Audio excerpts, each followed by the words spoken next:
ہر نفس جو دنیا میں آئے اس کے لیے لازم ہے ان تموتا کہ وہ مرے، الا باذن اللہ کتابا مؤجلا، اللہ کے حکم سے ہی مرے، اور یہ بات اللہ کے ہاں ایک مقرر مدت تک لکھ دی گئی ہر نفس کے لیے کہ اس نے دنیا میں آنا ہے اور ایک مقرر مدت پر مر کر دنیا سے چلے جانا ہے۔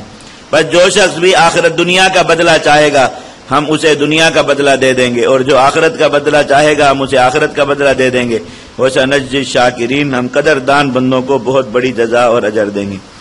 وَكَأَيٍّ مِّن نَبِيٍّ، اب یہ پوری جماعت کو تنبیہ کی گئی کہ خیر امت کا کام یہ ہوتا ہے کہ وہ ہر عمل میں پچھلوں سے بہتر طرز عمل دکھائے ہر حالت میں،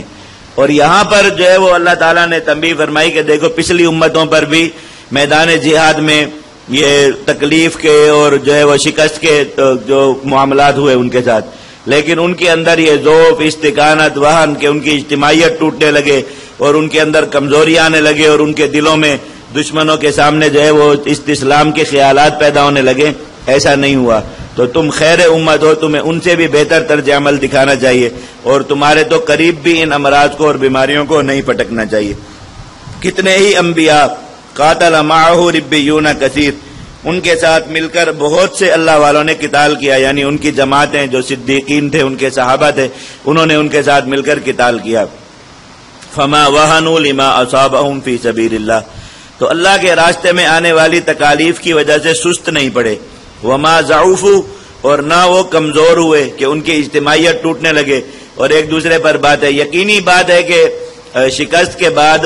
جو ہے وہ شکست میں کچھ نہ کچھ لوگوں کا قصور ضرور ہوتا ہے، اور کچھ لوگوں کی غلطی کی وجہ سے ہی شکست ہوتی ہے۔ جیسے یہاں پر بھی متعین تھے، اول وہ لوگ جنہوں نے باہر نکل کر جا کر لڑنے کی ضد کی، اور ثانیاً وہ لوگ جنہوں نے جو ہے وہ ٹیلا چھوڑ دیا، اور تیسرے وہ لوگ جنہوں نے جو ہے وہ مدینہ منورہ کی طرف رخ کر لیا اور میدان چھوڑ دیا، یہ لوگ متعین تھے۔ تو ایسی حالت میں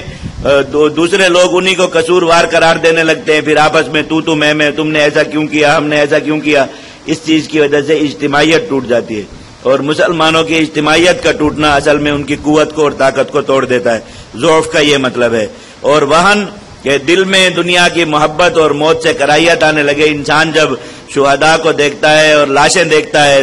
زخم دیکھتا ہے، کٹے پٹے جسم دیکھتا ہے، تو شیطان ڈراتا ہے اور کہتا ہے دیکھو تمہارے ساتھ بھی ایسا ہی ہوگا۔ اور جو ہے وہ لاشوں کا مسئلہ کیا گیا تو اس سے پھر ہو کہ تمہاری لاش کے ساتھ بھی کافر اس طرح کا سلوک کریں، جیسے کفار خود ایسی تصویریں جو ہے وہ عام کرتے ہیں کہ مسلمان شہداء کی لاشوں کی بے حرمتی کر رہے ہیں، ان کو گاڑیوں کے پیچھے لگائے گھسیٹ رہے ہیں۔ تو شیطان دوسرے لوگوں کے دلوں پر اس وقت میں خوف طاری کر دیتا ہے کہ دیکھو تم بھی اگر ان کے ہاتھوں مارے گے تمہارے ساتھ ایسے کریں گے۔ تو شیطان سے پوچھے اگر ایسے کریں گے بھی تو مجھے کیا تکلیف ہوگی؟ بندہ تو روح اس کی چلی گئی، جسم تو بے جان ہو گیا۔ اب اگر کفار کسی کی لاش کے ٹکڑے کر رہے ہیں یا کسی کو گاڑی کے پیچھے باندھ کر گھسیٹ رہے ہیں یا اس کی لاش کو جلا رہے ہیں یا کچھ بھی کر رہے ہیں، اور شیطان اس وقت دل پہ خوف طاری کر رہا ہے کہ دیکھو تمہارے ساتھ بھی ایسے ہو جائے گا، تو اس سے پوچھے ہو جائے گا تو کیا ہوگا؟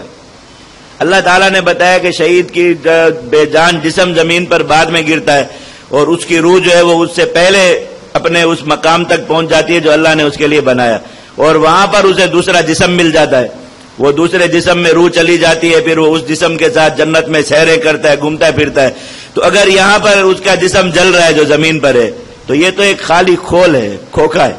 اس میں کیا ہے؟ کچھ بھی نہیں۔ تو دوسرے آدمی کا اس سے ڈرنے کا کیا مطلب بنتا ہے کہ میں اگر شہید ہو جاؤں گا تو میرے ساتھ بھی یہ کریں گے؟ لیکن شیطان ڈراتا ہے اس وقت میں، اور دل میں ایسا آتا ضرور ہے۔ تو اللہ تعالیٰ نے اسے وہن کہا جاتا ہے کہ موت سے خوف، موت کی کراہیت دل میں آنے لگے کہ ہم بھی اگر مرے ہمارے زیادہ۔ مسلمانوں کی آنکھوں کے سامنے صحابہ کرام کی لاشوں کے ٹکڑے کیے گئے، اعضاء کو ہاروں میں پرو دیا گیا، اور اندر سے جسم کے اعضاء جو ہے وہ پیٹ چاک کر کے نکالے گئے، کلیجہ حضرت حمزہ رضی اللہ عنہ کا نکال کر چبایا گیا، یہ سارے معاملات سامنے ہوئے۔ تو ایسے میں شیطان ڈراتا ہے، اسے وہن کہتے ہیں۔ اللہ تعالیٰ نے کہ وہن کا شکار نہ ہو۔ اور ضعف یہ کہ ایک دوسرے پر باتیں، تمہاری وجہ سے ایسا ہوا، تمہاری وجہ سے ایسا ہوا، تم یوں نہ کرتے تو ایسا نہ ہوتا، اس کی وجہ سے اجتماعیت، آپس میں دلوں کی محبت جاتی رہتی ہے، دلوں کا تال میل جاتا رہتا ہے، تو اجتماعیت ٹوٹ جاتی ہے، کمزوری آ جاتی ہے۔ وَمَسْتَقَانُوا، استقامت کا مطلب ہوتا ہے کفار کے سامنے جھکنا، اور دل میں یہ خیال آنے لگنا کہ کفار کی طاقت زیادہ ہے اس لیے وہ ہم پر غالب آئے، تو اب ہم ان کے ساتھ نہیں لڑ سکتے۔ تو کوئی صلح صفائی کا معاملہ، کوئی معاہدہ، کوئی اس طرح کی چیز کر لینی چاہیے تاکہ لڑائی نہ ہو۔ اللہ تعالیٰ نے ان تینوں چیزوں سے منع فرمایا، اور منع فرمانے کے لیے غیرت دلانے والا طریقہ اختیار کیا کہ دیکھو پچھلوں نے نہیں کیا، جو تم سے کم درجے کے لوگ تھے تو تم بڑے درجے کے لوگ ہو، اس لیے تمہیں ایسا ہرگز نہیں کرنا چاہیے۔ واللہ یحب الصابرین، اللہ تعالیٰ ثابت قدم رہنے والوں سے محبت فرماتے ہیں۔ وما کان قولہم، اب انہوں نے کیا کیا جب انہیں شکست ہوئی اور وہ دشمن کے ہاتھوں شکست سے آزمائے گئے، پچھلی امتوں کے مسلمانوں نے کیا کیا؟ میں سب سے پہلا کام ان کا کہنا شکست وقت میں صرف یہ تھا، انہوں نے کہا ربنا اغفر لنا ذنوبنا، یا اللہ ہمارے گناہ معاف کر دیجیے، اس لیے کہ گناہ ہی وہ ہے ایسی چیز جس کی وجہ سے ما اصابکم من مصیبت فبما کسبت ایدیکم، قرآن مجید میں ایک اصول اور قاعدہ کلیہ بیان کر دیا گیا کہ جو بھی مصیبت آتی ہے وہ گناہوں کی وجہ سے آتی ہے۔ تو سب سے پہلے اپنے گناہوں پر استغفار کیا، اللہ جن گناہوں کی وجہ سے بھی یہ مصیبت آئی آپ وہ معاف کر دیجیے۔ دوسری چیز وَإِسْرَافَنَا فِي أَمْرِنَا،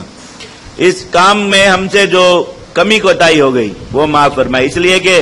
ضرور جو ایک ترتیب اللہ رب العزت نے بتائی ہے کام کی، اس ترتیب سے آپ میں کوتاہی کریں گے تو نتیجہ بدلے گا، اگر ترتیب بدر والی رہے تو نتیجہ بھی بدر والا ہی آتا ہے، تو ضرور ترتیب میں کہیں گڑبڑ، اب اطاعت کا حکم ہے اور اطاعت نہیں ہوئی تو یہ اسراف فی الامر ہو گیا اور اس کی وجہ سے نتیجہ بدل گیا، تو اللہ تعالیٰ نے فرمایا کہ اس پر استغفار کرو کہ ہم سے خود کوتاہی ہوئی ضرور کام کی ترتیب میں، اس کی وجہ سے جو نتیجہ ہمیں ملنا چاہیے تھا وہ نہ ملا، تو وہ بھی ہمیں معاف کیجیے۔ وثبت اقدامنا، ہمارے قدموں کو جما دیجیے، وانصرنا علی القوم الکافرین، اور کفار پر ہماری مدد کیجیے۔ تو ثابت قدمی مانگ کر پھر کفار کے سامنے مقابلے میں کھڑے ہو اور اللہ تعالیٰ سے نصرت مانگو، اللہ تعالیٰ تمہیں فتح عطا فرمائیں گے، یہ وہن وغیرہ میں نہ پڑو۔ فآتاہم اللہ ثواب الدنیا، اللہ تعالیٰ نے ایسے لوگوں کو دنیا کا بدلہ بھی دے دیا، وحسن ثواب الآخرہ، اور آخرت کا بھی بہترین بدلہ اللہ تعالیٰ نے انہیں دے دیا۔ واللہ یحب المحسنین، اللہ تعالیٰ ایسے نیکوکاروں کو پسند کرتا ہے۔ تو بس تک جہاد میں جب امتحان کا وقت آ جائے تو لوگ جو اس قاعدے پر اور اس اصول پر ثابت قدم ہو جائے، اپنے گناہوں پر نظر جائے فوراً کہ یہ جو تکلیف آئی کہ ایسے گھٹیا قسم کے لوگ ہمارے سروں پر مسلط ہو گئے اور وہ ہمیں ڈرانے لگے، یہ ضرور ہمارے گناہوں کی وجہ سے، یہ جو کام کمزور پڑنے لگا ضرور جو ایک شرعی ترتیب تھی اس میں کہیں نہ کہیں نقص آیا اور وہ ہماری وجہ سے ہوا، تو یہ ان دونوں چیزوں سے استغفار، اللہ تعالیٰ سے آئندہ کے لیے ثابت قدمی اور نصرت کی دعا۔ بس جو قوم یہ کام کرے شکست کے وقت میں، اللہ تعالیٰ نے فرمایا ان کو دنیا کا بھی بہترین بدلہ ملتا ہے اور آخرت کا بھی بہترین بدلہ اللہ رب العزت انہیں عطا فرماتے ہیں۔ اور جو کمزور پڑنے لگے ہیں، بزدل ہونے لگے ہیں، بھاگنے لگے ہیں، خوف اور خدشات کا شکار ہونے لگے، اللہ تعالیٰ نے فرمایا کہ انہی لوگوں کو جہاد والی جماعت سے باہر کرنے کے لیے اللہ رب العزت یہ سارا منظرنامہ جو ہے سجا دے، اس لیے تکلیف اور شدت آتی اس لیے تاکہ یہ لوگ جہاد والی جماعت سے باہر ہو جائیں، جماعت پاک ہو جائے، تاکہ اللہ پاک جماعت کی نصرت فرمائے اور انہیں فتح عطا فرمائے۔